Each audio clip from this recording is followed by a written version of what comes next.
Sebesar 117,4 triliun rupiah dirampas dari masyarakat Indonesia melalui investasi bodong. Apakah kamu salah satu korbannya?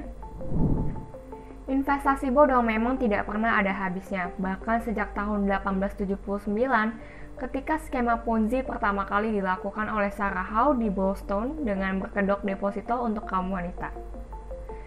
Sarah Howe mendirikan Howe's Bank yang katanya didukung oleh organisasi amal Quaker dan menawarkan deposito dengan bunga yang tinggi. Layaknya skema Ponzi umumnya, Sarah memberikan bunga ke nasabah lamanya dari uang nasabah baru, bukan dari keuntungan berbisnis atau investasi.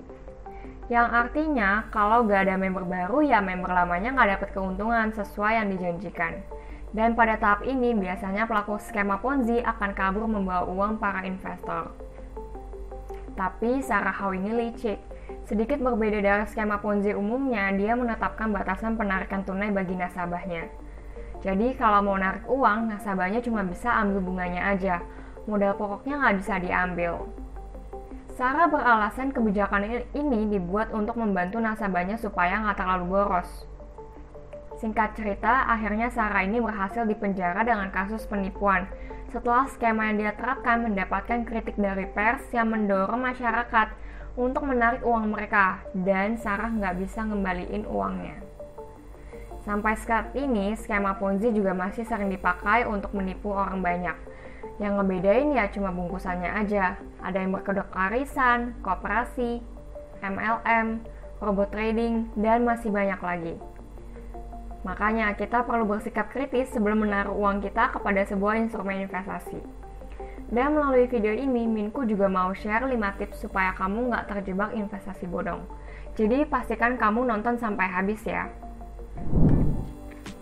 Yang pertama adalah punya mindset yang tepat.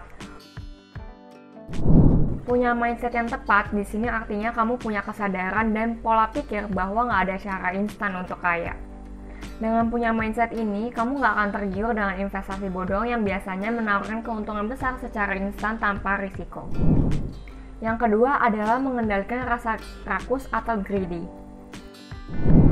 Setiap orang tentunya memiliki rasa rakus dan ini adalah hal yang wajar. Tapi yang terpenting adalah bagaimana kita mengendalikan rasa rakus itu.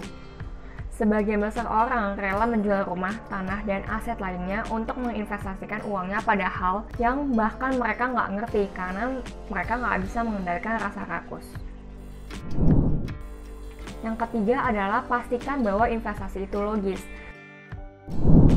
Sebelum berinvestasi, pastikan investasi itu logis atau masuk akal dari caranya menghasilkan keuntungan dan perbandingan antara peluang imbal hasil dan risiko. Kalau kamu merasa investasi itu gak masuk akal, ada baiknya investasi itu kamu hindari. Gimana caranya biar tahu investasi itu logis atau enggak? Coba deh kamu baca dulu e-book panduan praktis menuju investasi yang sukses dari Finansialku ini. E-book ini bisa jadi guideline kamu untuk berinvestasi dengan benar dan mengurangi potensi kena investasi bodong. Linknya Minku udah tulisin di kolom deskripsi ya, kamu bisa langsung klik aja. Yang keempat adalah pastikan bahwa investasi itu jelas secara hukum atau legal. Salah satu ciri investasi yang aman adalah investasi yang memiliki kejelasan secara hukum. Di Indonesia ada 2 lembaga yang bertugas meregulasi dan mengawasi kegiatan investasi, yaitu Otoritas Jasa Keuangan atau OJK dan Bapepti atau Badan Pengawas Perdagangan Berjangka Komoditi.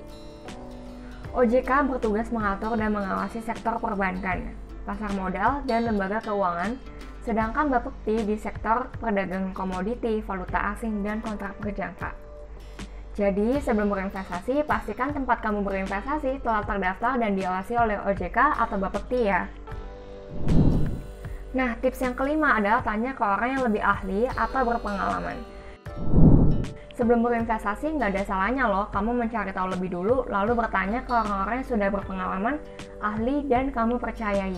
Dengan begitu, kamu bisa mendapatkan perspektif yang lebih luas sebelum mengambil keputusan. Kamu bisa tanya-tanya ahlinya lewat aplikasi Finansialku dan masuk ke menu konsultasi keuangan.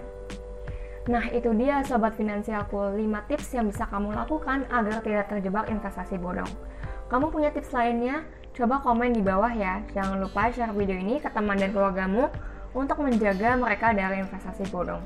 Minku pamit undur diri, sampai jumpa di video berikutnya.